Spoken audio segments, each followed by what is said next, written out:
Today's daf we're going to be learning is Ayin Zayin. We're going to start and finish. We're going to finish today. We're going to start our daf and finish up the 7th chapter and start the 8th chapter, Perek HaZoli. So we ended with a question that we're really not going to have an answer to. Rabbi Elazar asked this Sahu Saba. He says, we have this machloket, Rabbi Yehuda Nesiya and the rabbis.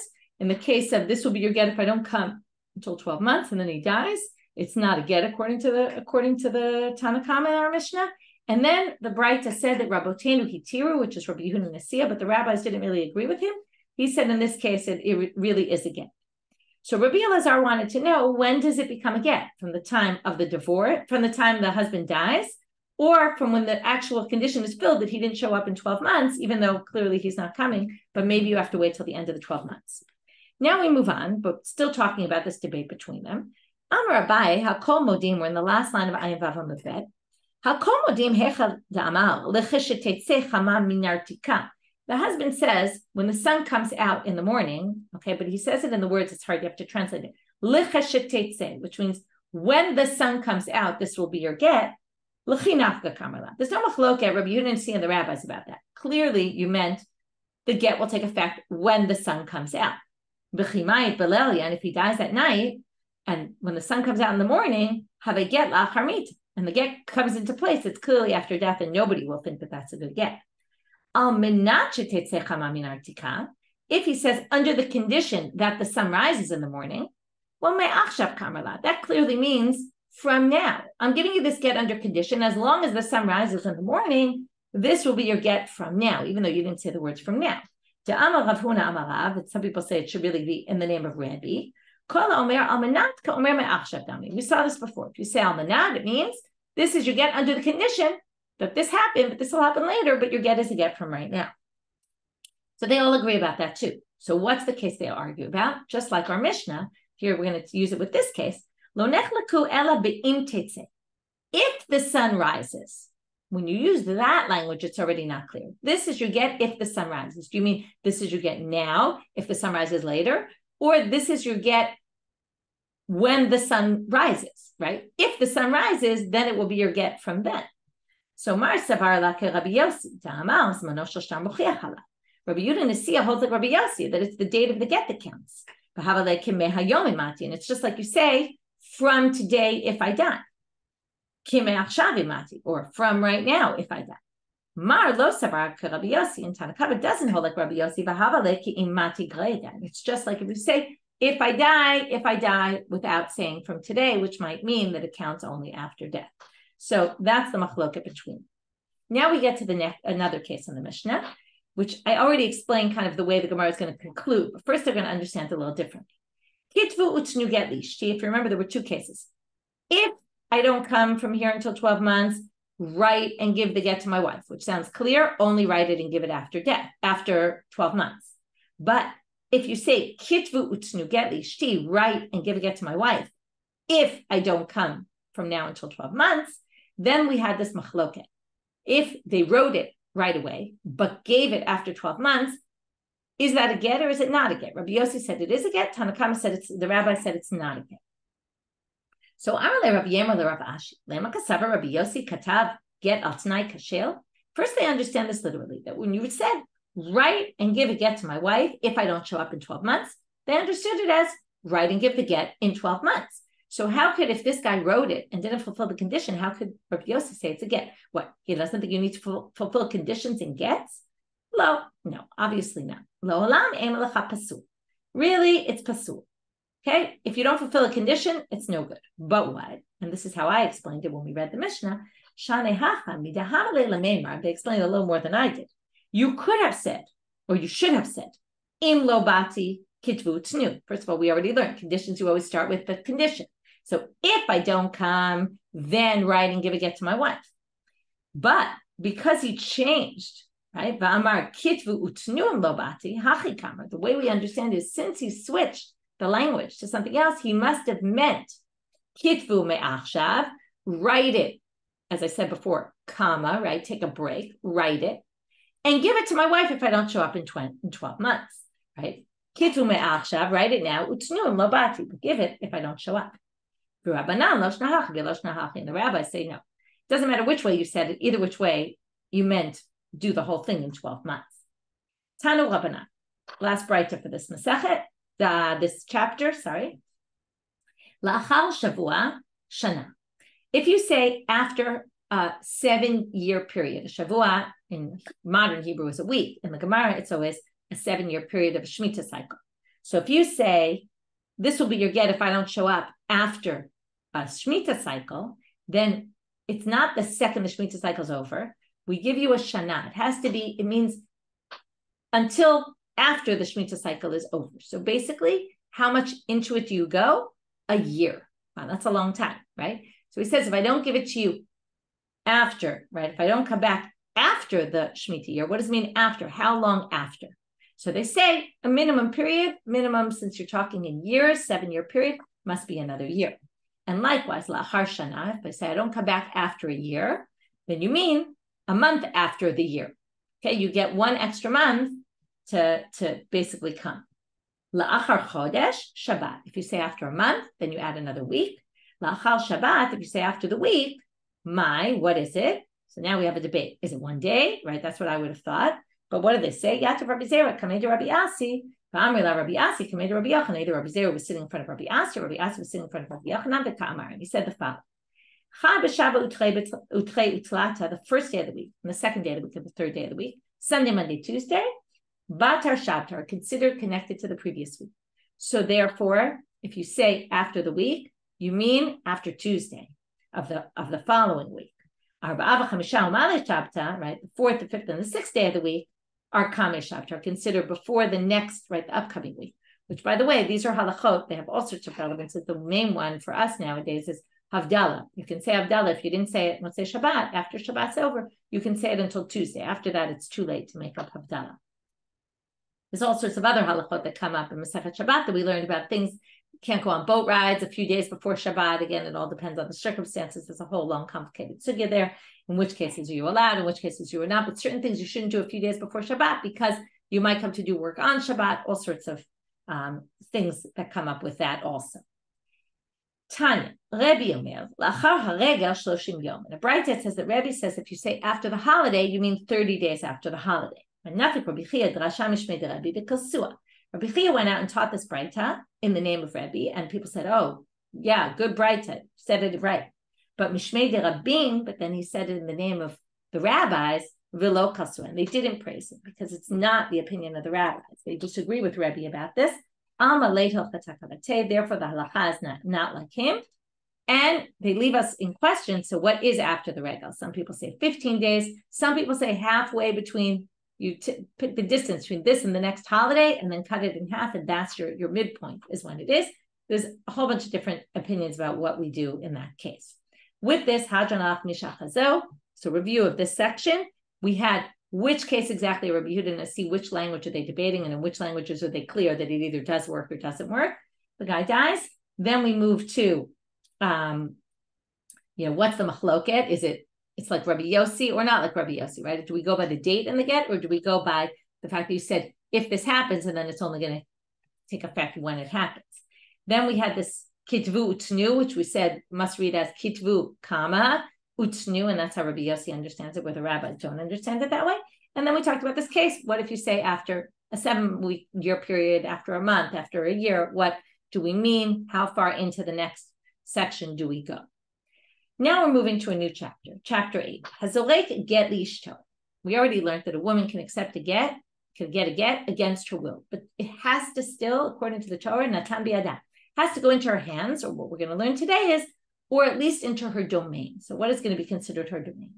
So he throws a get to his wife. Vihi b'toch beita or b'toch chatzera. She's in her house or in her courtyard. Now, hers means hers, owned by her. You're going to have a whole question about this. How could that be? She doesn't own property. Hold off on that right now. But the first thing you notice is, just like in the first Mishnah of the Masechet and a whole bunch of other Mishnayot that we saw, where a husband sending a get to his wife and she's abroad or he's abroad, they're clearly not living together anymore. She's living in her own place. That's first of all. And he throws the get to there. She's divorced. If he throws it toward her in his house or in his courtyard, it's a little strange, even if he's with her in bed. Beds also sometimes meant the beds that they reclined on for eating. It wasn't necessarily a sleeping bed. But even if she's right next to him, okay, he throws it at her in his house. It doesn't go into her hands, but it goes in some place in his house. That's in his possession, not hers. It's not considered that it got to her.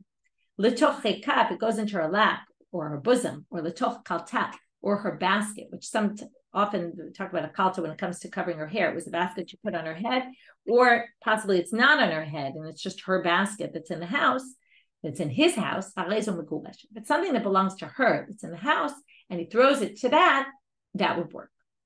So now, where does this all come from? Because usually the Mishnah doesn't connect it to the Torah, and we want to know where this comes from. In fact, the Torah says, "V'natan biyada." Sounds like it has to go into her hand.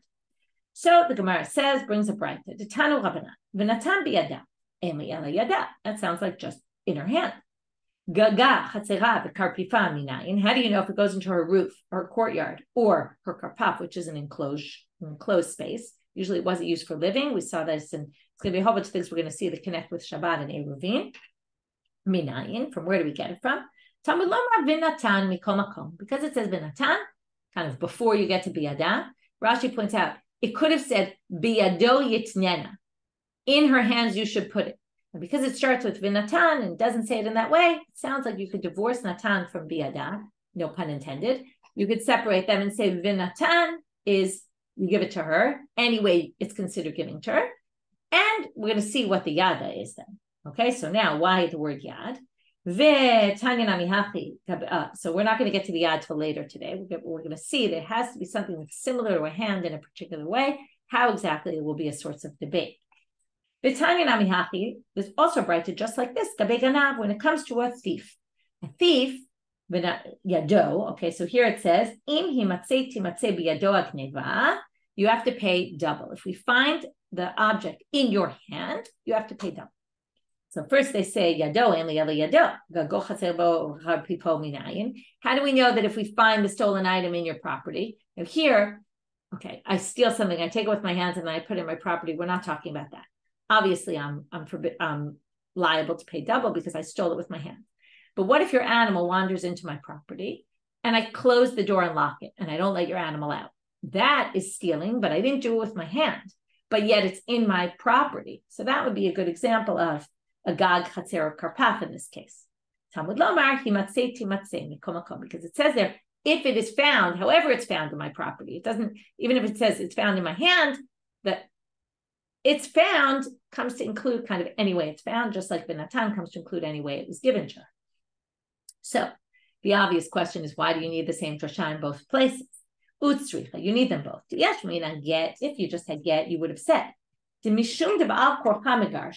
That's because he's divorcing her against her will. So therefore, it's easy to say, yeah, you could just throw it in her courtyard. She doesn't actually have to accept it because we don't care if she accepts it. The whole point is she's divorced as soon as it gets to her. So you could see that we more likely say it doesn't actually have to be in her hands because she's a passive person in this process by Torah law. And even rabbinic law. Remember, this only changes much later in history in the time of Rabbeinu Gershom in the 11th century. Where, again, at that point, women have to agree to get the get. But in those days, they didn't have to. But if someone forced, let's say by gunpoint, forced you to lock your door and keep the animal in your house, or stuck a stolen item that they stole into your hands and just gave it to you and forced you to hold it, right, to kind of frame you for it, you wouldn't be liable to pay double. You'd obviously have to return the stolen item, but you wouldn't have to pay the double payment. Let's go the reverse. Now, this is all why you need it in both places. If you had learned about the ganav, the thief, mishum dekan say rachmani, you'd say, well, Torah penalizes you because you did something wrong. But the isha, get, emalo, but the woman didn't do anything wrong. Why should we penalize her and say, oh, even if it's just in your possession, you're going to be divorced? That's why we needed it to be said in both cases. Now we get to a very basic sugya in Gittin. Okay, so here we have a problem with the fact that it's in her courtyard because didn't we learn anything a woman acquires goes straight to the husband? So what kind of courtyard does she own? All of her property that she comes into the marriage with. Once she's married, okay, when she's betrothed, no, but when she gets married, anything she comes into the marriage with, we learned about Nechsei Malog, Nechsei Tzom Marzel, different ones, he has different levels of responsibility. But the fact is the husband has access to them and they're really his during the marriage. So she doesn't really have her own property. So, and anything, if you're going to give her something to acquire, whatever she acquires goes to the husband. Now you have to remember, right? She works, anything she works for goes straight to her husband. Now, as a what's the word? As a payment for that, so to speak, she gets fed, right? It's tit for tat. It's not that she gives everything to him and she gets nothing. No, she gets food and a place to live and all that. So, but it's really the Maseh Adayim, her salary and everything she makes goes straight to her husband because she gets the food. Okay? Now, I'm a Rabbi Elazar. So what could be the case here? So Rabbi Elazar said it would have to be, and then this makes the Mishnah a very unique situation. He says it's where a case where the husband says, I don't want to have anything to do with your stuff. You keep your property. Okay, how likely is it a husband would say that? I don't know. But the Gemara has a bigger problem with that. That doesn't help. There's a brighter that says, you say to a friend, I remember seeing this, and it was actually in a case of partners. I say to my partner, we share a property, and I say, sorry, I skipped the first one. I don't want to have anything to do with this field. I don't want to have anything to do with it. I don't want to do business with it. My hands are removed from it. We don't take this as you sold the property to him. That's not a language of kinyan, of I'm giving this to you to acquire. That's just saying maybe I'm fed up with this property. I don't want to have anything to do with this. It's giving me headaches, but it doesn't mean you're giving it to someone. It's still yours. So if he says, I don't want to have anything to do with your property, that shouldn't mean it's yours. So Amrei Debei Rabbi Yanai, he explains it must be Bekotevla ve'oda arusa. He would have to have said it while she was still betrothed. And why does that work? Because remember what I told you. When she's still betrothed, it's not his yet. So before he gets it into his possession, he could say, I don't want this. And then it works. Kidder Rav Kahana, as Rav Kahana says, if you're supposed to inherit something from somewhere or get a gift, Adam you can make a stipulation that says, I don't want to inherit this. Right? Sometimes it comes with a lot of responsibility. You have to invest money in it. You don't have any money. You don't want it, right? It's very nice to get the gift, but sometimes it comes with all sorts of, again, financial responsibility, other responsibility, time responsibility. You don't want that. And as Rava says, a further thing, which is the Amar Rava, moving out of Amud Bet, Haomeri Efshi b'takanat chachamim kegon zel shom'im. Now, this is a takanat chachamim that they said that the property of the woman goes to the husband. It's in his domain while they're married. But he could say, I don't want a takanat chachamim, just like this example, which we don't yet know what this example is, kegon zel. We listen to them. Okay, we can accept it. What's this example? It's exactly what we talked about before. My kegon zel, Rav Huna amarav, ta'amar Rav Huna amarav, yechola isha shetomar leba'ala, eini nizonet ve'eini yosef. She could say, listen, you're supposed to give me food, and in lieu of that, I'm supposed to give you my salary or whatever I make. I'm cutting a deal. Don't feed me, and I'm going to keep my salary. Okay, so she can do that. So here you see that a takanat chachamim, you could say I don't want. So number one, even though it's a takanat, number one, you could always say I don't want a gift that's coming your way. Number two, which is the husband's about to get the property of the wife, you could say I don't want it. And just by saying I don't want it, right, that's enough. That's why the dinu tvarim works too, because they were only betrothed. Number two, even though it's a takanat chachamim, which you might have thought maybe you can't go against takanat chachamim, no, you could still say, look, the takanat chachamim is to my benefit, but I don't want the benefit, so I don't want it. So in a case where it's just benefiting you and it's takanat chachamim that benefits you and you don't want the benefit, you can say I don't want it, just like the woman with the food. Okay, so that was all the first answer to this question. Doesn't everything the woman acquires go straight to the husband? So how could he put it in her chatzer? She doesn't really have a chatzer. So it must be a case where when they were betrothed, he already said, I don't want your property, and then this would work, but otherwise it wouldn't work. To which the Gemara says, Rava gives a different answer. Rava Amal, Atu yada milo kanya le'labal. Wait a minute. Isn't her hand owned by her husband? Now you might say, what kind of craziness? The Gemara is also going to say what kind of craziness. So hold on. Okay, but right now they're going to assume her hand belongs to the husband. Why does her hand belong to the husband? Well, remember, Maseh Yadayim literally means Maseh Yadayim, from her hands. Her handiwork, anything she makes, whether it's salary, money, or objects, belongs to the husband. So how could she possibly get a get in her hand, which is obvious. She could do that. Forget about a chatzer. Her hand, it says, if everything that goes into her hands goes right back to the husband. So it must be, comes Rabba with this big line that's going to be very central. Gita v'yada ba'in ke'echad. Her get and her hand all get given to her at the same time. Her hand becomes her own when she's divorced, right? They're no longer her masei yadayim, don't go to her husband anymore. So the minute the get goes into her hand acquires the freedom. It's now her own hand. She can then take it for herself. Again, what do you mean her hand's not her own hand? We'll get to that in a minute, and the Gemara is going to reject this. But right now, we basically understand that her get and her yad come at once. Ha-chanami will say the same thing by the get in the chatzer. Gita v'chatzera ba'in ke'echad. As soon as she gets the get, what's going to happen? All her property that she brought into the marriage goes back to her. So, or property she inherits goes back to her. So when he puts the get, which is basically the divorce document, in her courtyard, as soon as it lands there, her courtyard becomes hers immediately, which then can be a receptacle to receive the get. To which, Amalei Ravina Ravashi, here comes the big question. Rava, yadi isha kakashele? Wait a minute. You can't ask that question. Her hand is her husband's. You might have acquired it he might acquire it to the extent that anything she makes goes to him. But yada gufa, but the hand itself, mikanele, it's part of her body. Her body is her own. This sounds like things we always say in general. Your own body is yours, right? Nobody else has rights to your body. Your hands are not his hands, okay? They're yours. So that was not a great example. So so would he answer when Ravina asked Ravashi this? Ravashi said, no. Rava actually said it differently. Rava said the following. It wasn't about a woman. It was about a slave.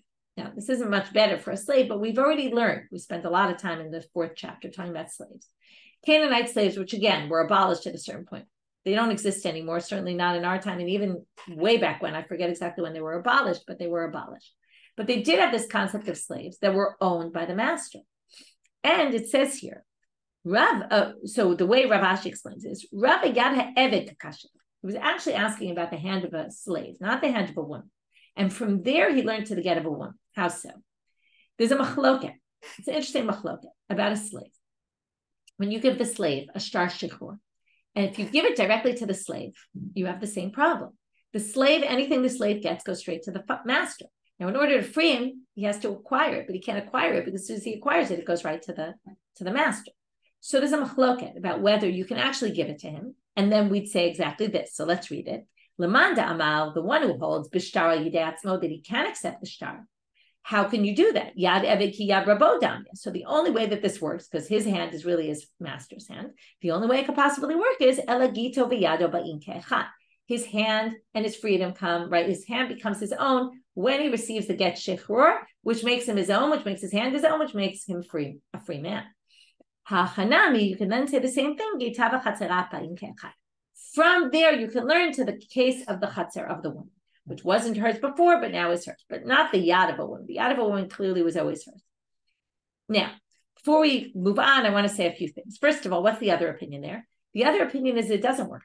And they don't have a concept of gito v'yado b'in ke'echad. And you would have to say, what you have to do, according to the other opinion, is the master has to give the get to somebody else. That other person acquires the freedom on behalf of the slave. We already learned, Zachin Adam Shalo B'fanav. You can do it for someone if it's good for them. Or they could even be there, and then it's really fine. The slave could be right there, and then the slave has its freedom, and then he can have the get after that. But the get is actually acquired by somebody else to resolve that issue in a different way. The other thing that's interesting here is the comparison between a woman and a slave. Now, there's a lot of comparisons between women and slaves in all sorts of places. And by the way, this is going to help us when we get to the beginning of Kiddushin. The first Mishnah in Kiddushin is, a woman is acquired, lashon of a kinyan, as if he owns her in 3 ways. And the next Mishnah is, the slave is acquired in 3 ways. Or I forget, maybe it's not 3 ways, I'm now blanking, and then how an animal is acquired. And it seems like, you look at it, al panav, at first glance, it looks like, women, slaves, animals, right? And we talked about the exemption from time-bound mitzvot. You could also say the same comparison. Slaves are owned by their masters, so their time isn't their own, so they're exempt from these mitzvot. Women are owned by their husbands, time-bound, right? But right, this sugya shows it's not that way. We might compare in the sense they might have similar laws. They get acquired in some way. Okay, they're exempt from time by mitzvah. They, their hands are not their own in a sense that their handiwork is not their own. But there's a difference between the relationship between a husband and wife and a slave and a master and his animals, right? There's a difference between all those categories, each from each other. And even though certain laws might be the same, it's not indicative that it's based on a same relationship. They're different. Women are exempt from time by mitzvah, very likely, nobody really knows the reason, and we'll get to it in Kedushin also, but likely for a different reason, not because they're owned by their husbands. That's not why they're exempt from time by mitzvah. Okay, it's not for the same reason as the slave. His time is not his own because he's owned by someone else. Because this clearly shows she's clearly not owned by the husband the same way a slave is. Her hand is her own. She's her own person. They have a relationship that's done through an act of acquiring. But that doesn't mean, and she's also remembering, she does it with her. If she doesn't want to be part of this wedding, this relationship, she doesn't have to be, and there's no relationship. So it's not the same type of thing. Okay, that's like an interesting thing that clearly comes out of this sugya. So while sometimes some of the laws might be similar, the idea behind it and the concepts are very different. Just like in our blessings of the way we say that we weren't made a slave, and then there's men say shelo asani isha. Many people are against that, right? But again, it all depends what that means. It doesn't mean, women are like slaves and they're in the same category. It's just something different, right? It could be because they're not commanded in mitzvot, and I'm blessed that I'm commanded with mitzvot, that I get more reward for them. And it could be something as simple as that, which again, it doesn't sound nice from a feminist perspective, but it all depends how you look at it and what you understand from it. So this is an interesting sugya to kind of shed light on that topic. Now we're going to have a story that highlights Rava, and we're actually going to see that this is, I don't want to give away the punchline, so we'll hold off on it. There's a guy who's on his deathbed. He writes a get to his wife. It's just right before Erev Shabbat. Shabbat is about to come in. He doesn't have time to give it to her before Shabbat. And we can't give it to her on Shabbat because he has to pick up the get, give it to her. She's probably not there with him in the house, so he has to go find her. He has to carry it. You can't carry on Shabbat. All sorts of halachic issues. Next day, it looks like he's really going to die. And he really doesn't want her to do yibum or chalitza. And what we're going to see here is very interesting. He doesn't have children. He wants her to avoid it, which is why he's giving her the get, which is why all these situations we talked about. And they come before Rava, probably not him, but send some people, his relatives. They go to Rava to see what they can do. Amar lahu, zilu amrule, why don't you tell him, likniye, let her acquire nihla for her, lahu duchta diyate begita, wherever the get is, give the woman rights to acquire that space. Say, I'm passing this on to you. Now, it's very weird. How could you do a kinyan on Shabbat? But that's what's fascinating about the story. It's more important to them, okay, to allow a kinyan on Shabbat than to have a situation where this guy is very upset on his deathbed that he's going to have his wife have to do yibum and chalitza, and the rabbis go and find a way that they can do this. So have her acquire the place where say, I'm giving you this space. In that space is the get, and then the get's hers, okay, because it's in her space. So that's what Rava says to do. So she should go and open the door, go into that space and do something there to make it like, I've acquired this. How do we know she could do something simple like that as an act of acquiring? It's not. It says in the Mishnah, Na'al gadar paratz koshu. Na'al gadar paratz koshu. If you locked it, you put up a fence, you opened a space, like you broke in even a little space. Harezo chazakah. That's a chazakah. So she could do something small to basically show this is mine, and then the get's hers. Amalei Rav Elish l'Rava. So after Rava did rules like this, Rav Elish says to him, "Mashkantai shakana ba'ala." And understand, you're giving her this little space. You're saying the husband can give it to her, but when it goes to her, it goes right to him. Right? That's our issue. We've been talking about. Ichsi. Rava gets really embarrassed. He says, "Oh my God, I can't believe I made such a mistake." But he goes and he thinks about it and researches it more. L'Sofi Gali Milta, we actually saw a case exactly like this with Rava. It could be there was confusion about which case this was said about. In the end, he finds out to Abu Sahabai that she was only betrothed. Now, well, that's good because why? If she's betrothed, her stuff doesn't go directly to her husband. So I'm a rabbi. Just because they say this with a married woman, he acquires everything she does. They don't say it about a betrothed woman, and therefore it was fine. But then Rava thinks about it even more. And Hadran a Rava, and he says, you know what? Even if she was married, it wouldn't have made a difference. Still, I could have done what I did. And now he concludes with the conclusion Rava said earlier, which is her get and her freedom come all at the same time.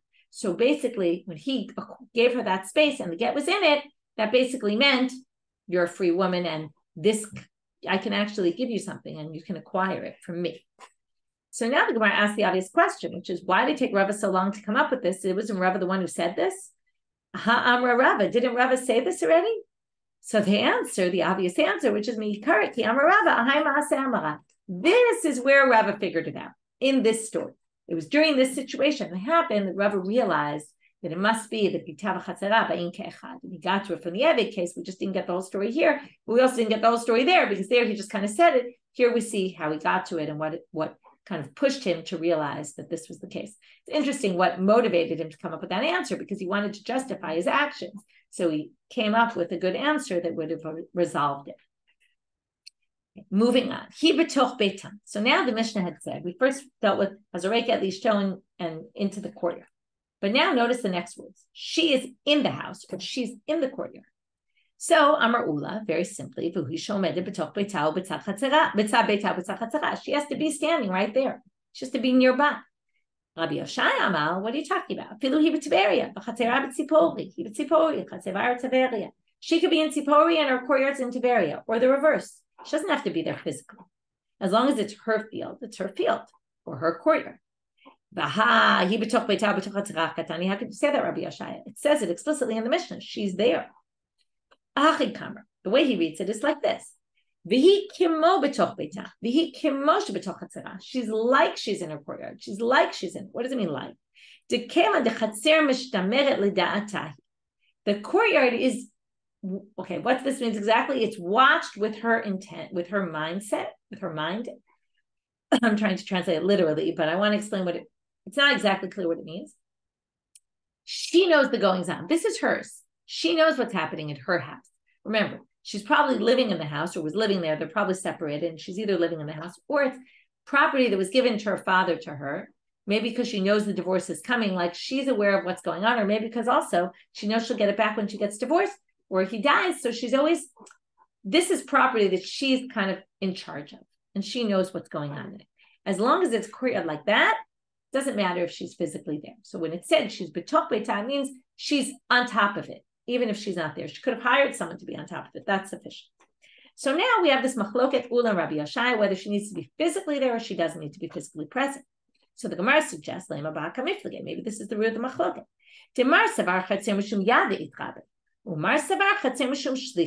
This is a big, interesting debate. Does chatzer come? Why does chatzer work? Is it because it's like her yad? It's an extension of her hand, her property. Or is it an extension of shlichut, of a messenger? Her chatzer is kind of like sending a messenger to accept her get. Now, if you say it's a messenger, you don't have to be there when your messenger is there. If you say it's her hand, well, she has to be there when her hand is there. Her hand isn't disconnected from her body. So likewise, she might have to be there when you put it in her courtyard. That's the first suggestion of the Gemara, to which the Gemara rejects it and says, lo. Everybody thinks chatzer is because of yad. It's just the mar savar ki yada, ma yada besmucha, av chatzera besmucha. One holds it's like her hand, meaning just like your hand is next to your body, also the courtyard has to be next to your body. You have to be next to it. The idach, the other one, Rabbi Yoshaya says, ima yada bedvuka, av chatzera bedvuka. What? If you go that way, you're going to say, just like her arm is attached to her body, the chatzera has to be attached to her body. Of course, you're not going to say that.